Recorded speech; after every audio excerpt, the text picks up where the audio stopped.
Yuk mencari inspirasi lewat bincang literasi.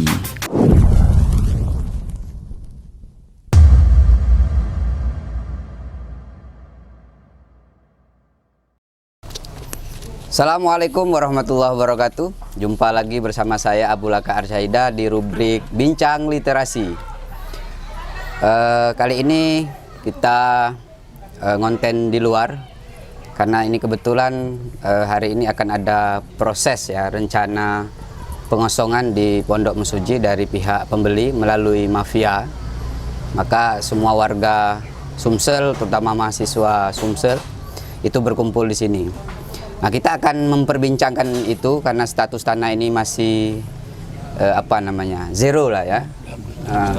Nah, dalam status quo, proses sengketa artinya tidak boleh dimiliki oleh siapapun termasuk pembeli yang lewat mafia kan. Nah, hari ini kita sudah mendatangkan dua narasumber. Di sini ada Bapak Ahmad Fauzan SH, Wakil Ketua Tim Bantuan Hukum Pondok Mesuji. Apa kabar Pak Fauzan? Alhamdulillah baik. Alhamdulillah. Ini kita. Alhamdulillah baik. Sini yang kedua ada Nazrullah Herzaputra SH, Tim Bantuan Hukum, ini sebagai sekretaris. Betul, siap. Ya, panggilan malamnya atau akrabnya itu Mas Ajay. Betul. Nanti kita siap. sapa Ajay aja ya. Siap. Oke. Sini ada Mas Ajay, terus ada Kando Fauzan. Nah, kalau di tradisi Sumsel itu kan yang dituakan tuh Kando kan, atau Mamang biasanya kan. Oke, kita langsung saja karena mungkin masyarakat juga ingin tahu bagaimana posisi dari keberadaan asrama Pondok Mesuji ini ya. Karena di sini sudah menguasai semua secara hukum. Langsung aja mungkin dari Kando Fauzan bisa menjelaskan duduk persoalan yang paling mendasar agar masyarakat ini tahu, terutama masyarakat Sumatera Selatan yang ada di Yogyakarta dan juga yang ada di Sumsel. Ya, terima kasih. Berkaitan dengan kasus asrama Pondok Mesuji, ini sudah mencapai pada putusan kasasi, di mana dalam putusan kasasi tersebut untuk pokok perkaranya diputus NO, tidak dapat diterima. Kemudian dalam rekopensinya juga diputus NO. Pada saat di pengadilan negeri rekopensinya itu dikabulkan, pada saat PT itu juga dikabulkan. Rekopensi dari pihak tergugat yaitu menyatakan bahwa penghuni Pondok Asrama Pondok Mesuji itu melakukan perbuatan melawan hukum, kemudian untuk dikosongkan. Tapi setelah putusan dari kasasi, di kasus ini karena di NU maka duduknya status quo gitu. Nah, kemudian pada tanggal 17 Januari 2023 kemarin, dari LBH Muhammadiyah hendak mengosongkan karena dia merasa sudah membeli dengan pihak Yayasan Batanghari 9. Nah, dengan dasar bahwa kasus yang sudah kasasi itu sudah mempunyai kekuatan hukum yang inkrah, sudah mempunyai kekuatan hukum. Nah, tetapi di sini yang menjadi persoalan adalah kalau dia mendalilkan adanya sudah mempunyai kekuatan hukum yang tetap, seharusnya secara legal formal prosesnya adalah mengajukan untuk eksekusi ke pengadilan negeri.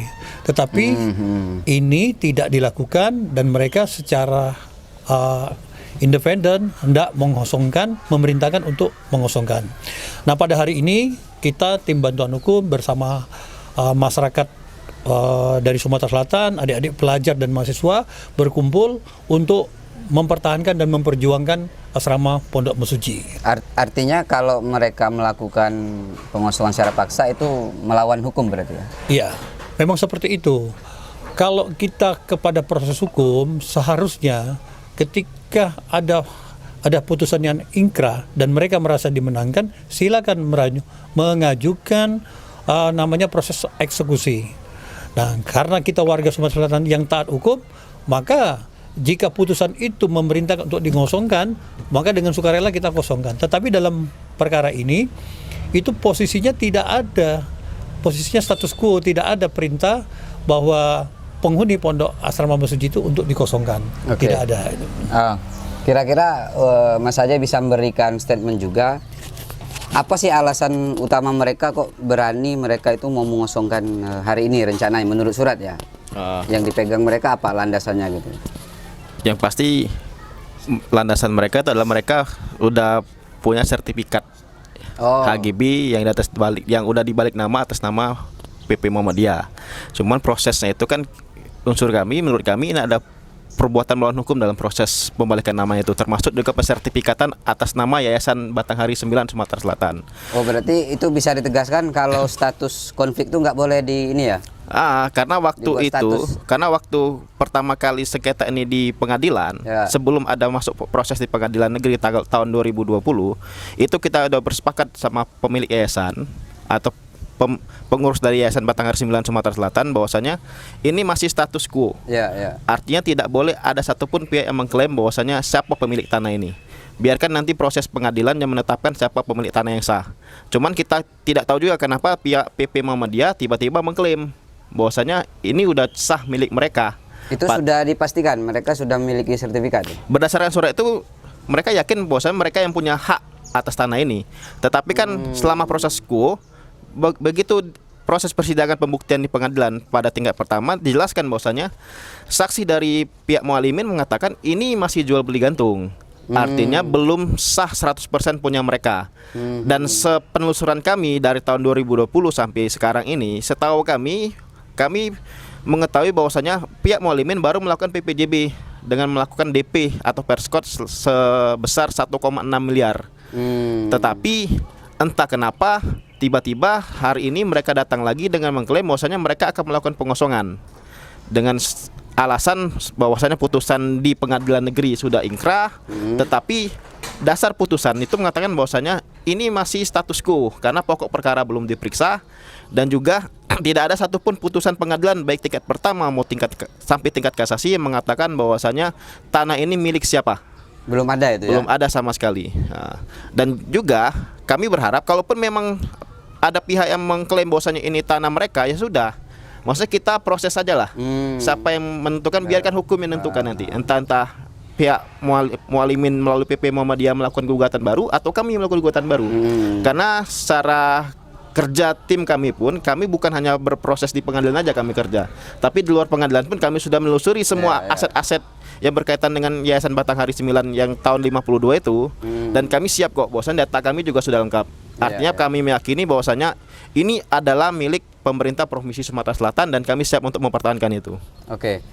Untuk Kando Fauzan, kira-kira langkah apa ke depan? Karena kan status quo ini kalau keputusan terakhir dari putusan kasasi itu kan, artinya 0-0 ini kan, baik pihak pembeli maupun kita yang punya aset gitu kan.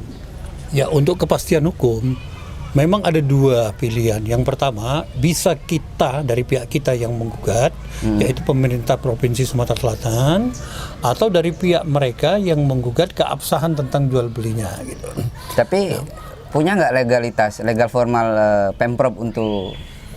Ya, kita meyakini itu ada. Gitu.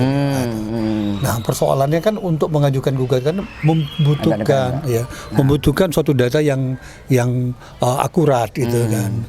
Tidak sembarang kita gugat juga, karena kita berhadapan dengan mafia tanah.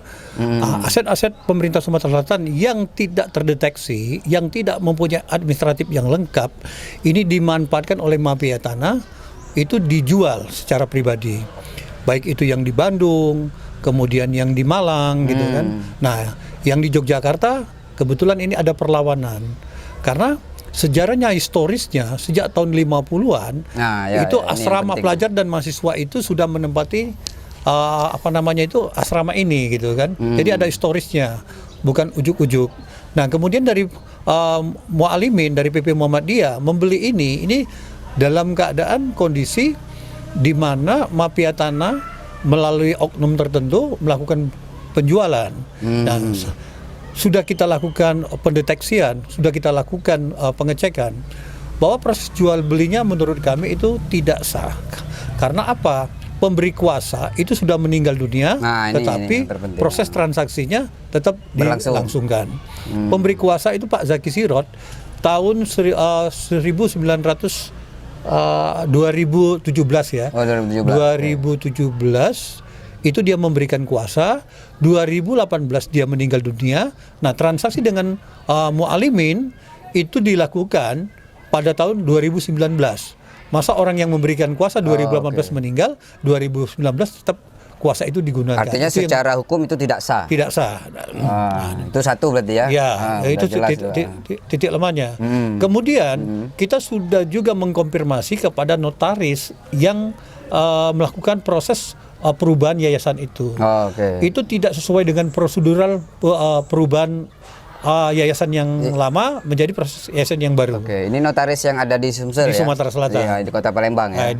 Dilakukan Ibu Etik Mulyati. Etik Kita sudah Mulyati. konfirmasi bahwa itu tidak memenuhi persyaratan. Kemudian atas inisiatif Komisi 1 ya itu ya, Komisi 1, mereka sudah dipanggil dan mereka sudah mengakui kalau mereka salah prosedur gitu loh. Dan mengakui ya, waktu di bahwa, forum RDP ya. proses itu mengakui. Dan kemudian yang perlu juga diingat, untuk proses jual beli terhadap harta yayasan itu memang harus diketahui oleh Pengurus yayasan yang pelindung ya itu pembina. Dewan pembina ya. Nah, itu sudah dikonfirmasi pada saat ketemu dengan Komisi 1. Itu Pak Burlian sebagai pembina dia tidak tahu menahu gitu loh. Jadi kalau berdasarkan undang-undang yayasan itu tidak boleh aset yayasan itu dijual. Kecuali seizin dari Dewan Pembina. Dan faktanya di Komisi 1 itu Pak Burlian ketika dikonfirmasi dia tidak tahu menahu. Jadi ini oknum yang bermain gitu kan. Jadi untuk memperkaya diri sendiri. Nah, terhadap oknum-oknum kalau yang melakukan ini Allah telah menghukum. Bapak Zaki Sirot sudah meninggal. Kemarin Pak Maman yang menjual juga sudah meninggal. Nah, kita berharap semuanya ini demi kepastian hukum harusnya diselesaikan dengan jalur hukum. Kita orang warga Sumatera Selatan tentu dengan itu melalui pengacara-pengacara yang ada, kita taat hukum. Tapi tidak bisa proses pengosongan ini dengan cara barbar, dengan cara tidak benar gitu loh. Tapi kalau umpamanya dilaksanakan eksekusi ini dengan melalui penetapan pengadilan negeri, maka kita dengan sukarela mengosongkan ini, tetapi tentu saja isi dari putusan itu memang memerintahkan untuk dikosongkan.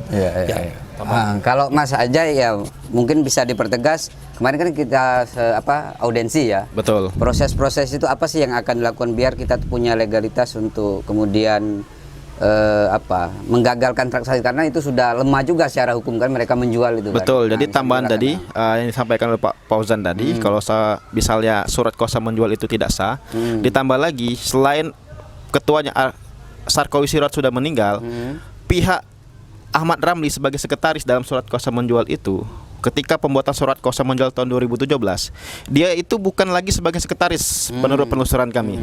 Jadi secara struktur Yayasan Batanghari 9 Sumatera Selatan, waktu saat pembuatan surat kuasa menjual di Notaris Budi Untung, Ahmad Ramli itu tidak punya legal standing untuk mengklaim bahwasannya dia sebagai pihak dari perwakilan yayasan.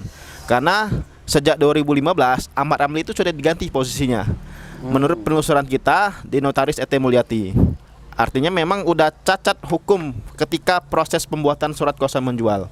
Karena di surat kuasa menjual pihak yang menghadap adalah Ahmad Sarkowi dan Ahmad Ramli sebagai sekretaris. Faktanya Ahmad Ramli itu bukan sekretaris lagi waktu proses pembuatan surat kuasa menjual.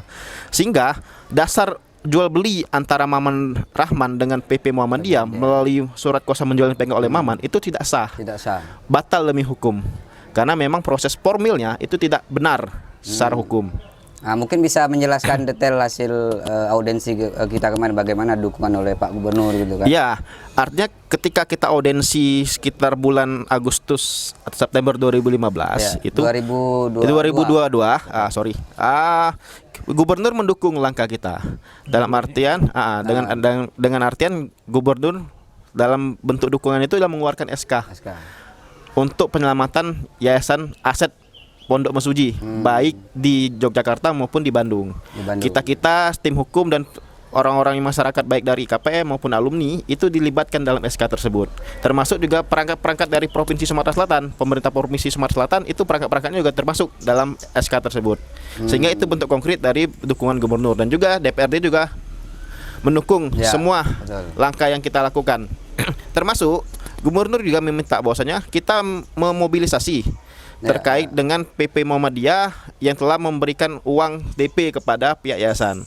Artinya ada pendekatan kekeluargaan lah ya. Betul, kita sudah mendekati melakukan pendekatan keluarga kepada PP Muhammadiyah dengan artian oke lah, PP Muhammadiyah juga merupakan korban Ya, betul. dalam kasus ini. Sehingga kita merangkul mereka. Bagaimana kalau misalkan uang yang uang yang dikeluarkan oleh PP Muhammadiyah itu kita ganti, kita balikan. Tapi nggak tahu bagaimana sikap PP Muhammadiyah sehingga mereka tetap ngotot untuk memiliki atau menguasai tanah tersebut. Padahal jelas kalau keyakinan kami secara hukum, secara baik formil maupun material, itu kami jelas bahwasanya ini merupakan aset dari pemerintah Provinsi Sumatera Selatan yang sudah kami telusuri, memang ada data dan faktanya tersebut. Begitu. Oke. Lanjut, Kando Fauzan. Kira-kira harapan kita terhadap katakanlah semua pihak terkait ya. Kenapa sih kita harus mempertahankan aset ini gitu kan? Ya. Wajar kita mempertahankan aset ini. Pertama dari nilai historisnya gitu kan. Nilai historisnya bahwa sejak tahun 50-an asrama Pondok Mesuci ini sudah dihuni oleh mahasiswa dan pelajar yang menuntut ilmu di Yogyakarta. Kemudian dulu ada namanya Yayasan Batanghari 9 gitu kan. Nah, kemudian karena di proses administrasinya itu tidak tercatat dengan baik, ada oknum-oknum tertentu yang sudah berhasil menjual aset-aset Yayasan Batanghari 9 selain di Yogyakarta, itu memanfaatkan juga untuk menjual aset yang ada di sini. Nah, kita memperjuangkan selain aspek historis, juga kita memperhatikan juga aspek yuridisnya juga. Aspek yuridisnya, proses penjualan itu, proses pembentukan yayasan, perubahan yayasan itu jelas-jelas sudah tidak sesuai dengan aturan hukum yang berlaku. Ya.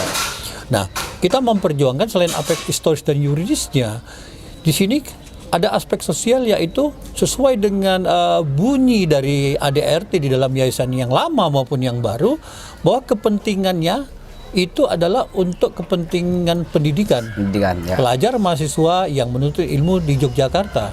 Tetapi jika ini dijual untuk kepentingan pribadi, maka itu selain sudah bertentangan dengan ADRT, tentu saja ini hanya untuk memperkaya diri. Nah, ini yang kita lawan.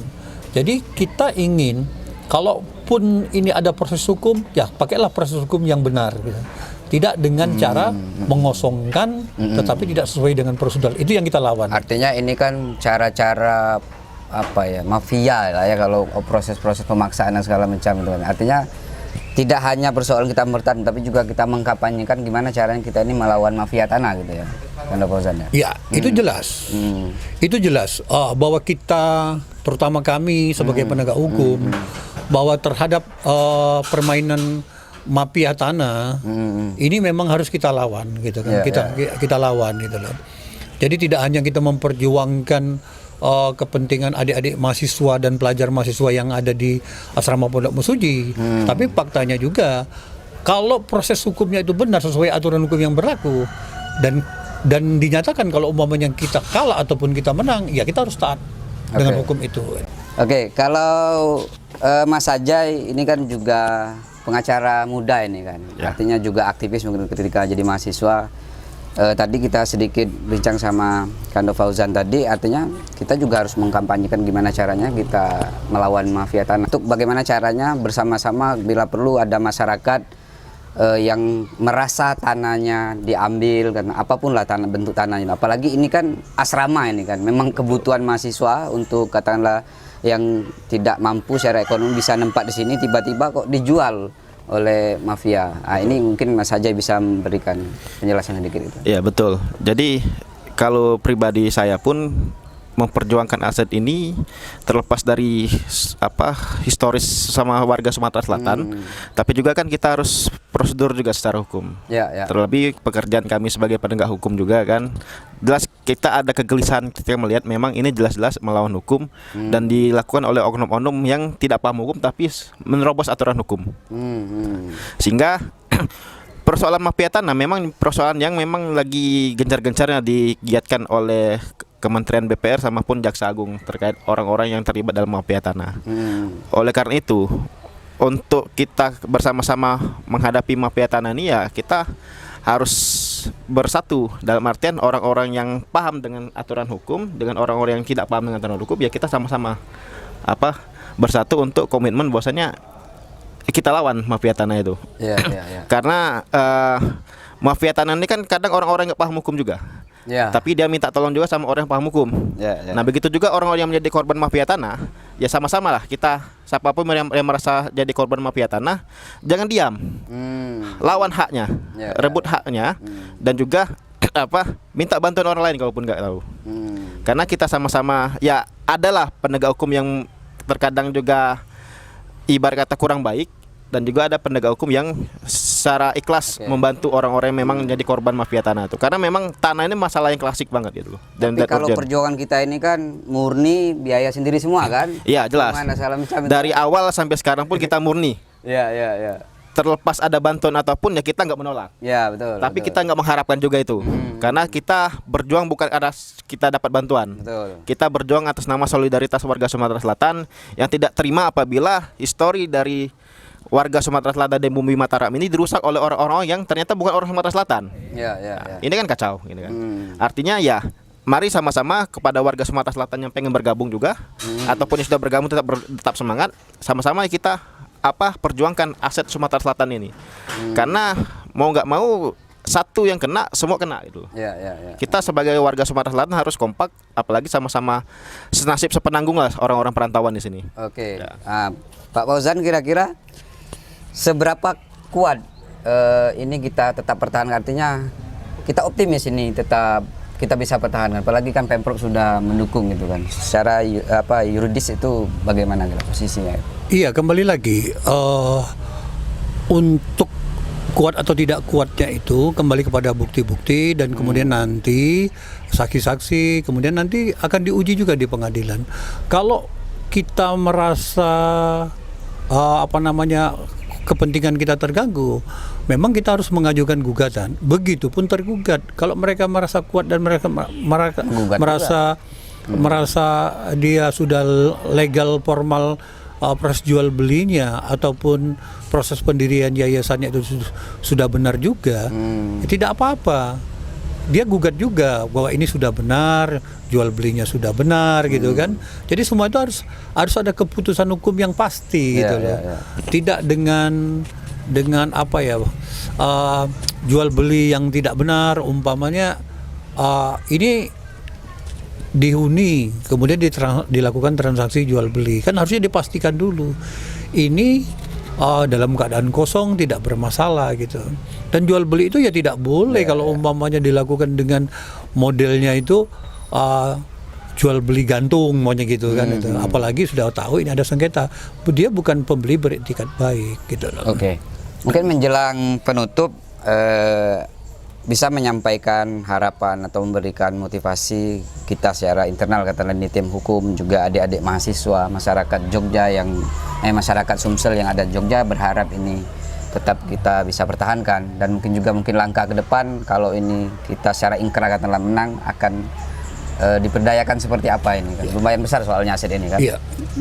Pada dasarnya untuk kami kita yang merasa memiliki, tentu kita akan memperjuangkan dan mempertahankan ini. Begitupun dari pihak tergugat. Yang paling penting buat kita adalah kepastian hukum. Kalau tergugat merasa dia udah benar, silakan ajukan gugatan, kita uji kan itu kan. Tidak dengan cara-cara barbar, tidak dengan cara-cara silanya itu main hakim sendiri gitu kan. Nah, harapan kita memang pada akhirnya ini tetap aset ini bisa kembali lagi ke warga Sumatera Selatan, sehingga untuk kepentingan adik-adik kita yang menimba ilmu di sini untuk kepentingan warga Sumatera Selatan, tentu saja tidak dan bermaksud untuk memperkaya diri sendiri seperti yang dilakukan oleh oknum-oknum yang menjual aset Yayasan Batanghari 9. Nah, ini mungkin ditambahin Mas Ajay. Harapan ke depan apa kira-kira? Harapan saya lebih ke pemerintah Provinsi Sumatera Selatan. Oke. Karena Nah, meskipun khusus ke Pemprov sampai Iya. langsung. iya betul. Ya meskipun kita berjuang saat ini untuk mempertahankan aset warga Sumatera Selatan ini. Oke. Dan ketika pun ke depan misalkan kita yang memenangkan perkara ini gitu loh. Memang benar ini adalah aset warga Sumatera Selatan, ya harapan kami Pemprov Sumatera Selatan lebih peduli lagi dan memperhatikan aset-aset yang ada di Yogyakarta khususnya. Karena kenapa? Percuma kami memperjuangkan ini mati-matian, tapi ketika kita sudah memiliki aset ini kembali, itu terbengkalai lagi. Artinya tolong dimanfaatkan dengan semaksimal mungkin aset yang sudah ada, daripada kita beli lagi aset, mengeluarkan uang, mending kita manfaatkan lagi aset yang udah ada aja. Karena ya jujur mungkin ada permasalahan ini juga karena keteledoran ataupun ketidakpastian dari Pemprov sendiri dalam memelihara aset yang sudah ada. Coba misalkan dari awal pendirian aset ini sampai saat ini diperhatikan betul sama Pemprov, mungkin tidak akan ada kasus seperti ini. Harapan kami seperti itu, lebih peduli lagi terhadap aset-aset yang ada di luar provinsi, karena sayang banget kalau misalkan aset sebesar ini harus hilang gitu loh, dimiliki orang lain yang ternyata orang tersebut juga orang-orang yang memanfaatkan keadaan dari kesalahan Pemprov itu sendiri. Seperti itu kira-kira. Itu penjelasan secara detail dari tim hukum oleh Mas Ajay sebagai sekretaris tim bantuan hukum Pondok Mesuji dan juga Pak Fauzan sebagai wakil ketua ya. Mudah-mudahan apa yang dijelaskan tadi bisa dimengerti atau ditangkap oleh masyarakat, terutama masyarakat Sumsel yang ada di Jogja dan juga yang ada di Sumatera Selatan, bisa membantu perjuangan tim hukum, adik-adik mahasiswa, seluruh stakeholder masyarakat Sumsel yang ada di Yogyakarta gitu kan. Artinya dengan podcast ini harapan kita bagi masyarakat yang mengalami korban dari mafia tanah bisa menyuarakan seperti kita, karena itu memang kalau memang aset kita, hak kita wajib kita perjuangkan, karena negara juga mulai hadir itu kan, sudah menyampaikan kepada kita semua kalau ada tanah kita diserobot atau diambil secara paksa itu dilaporkan ke pemerintah. Itu saja, kita jumpa di rubrik selanjutnya. Wassalamualaikum warahmatullahi wabarakatuh.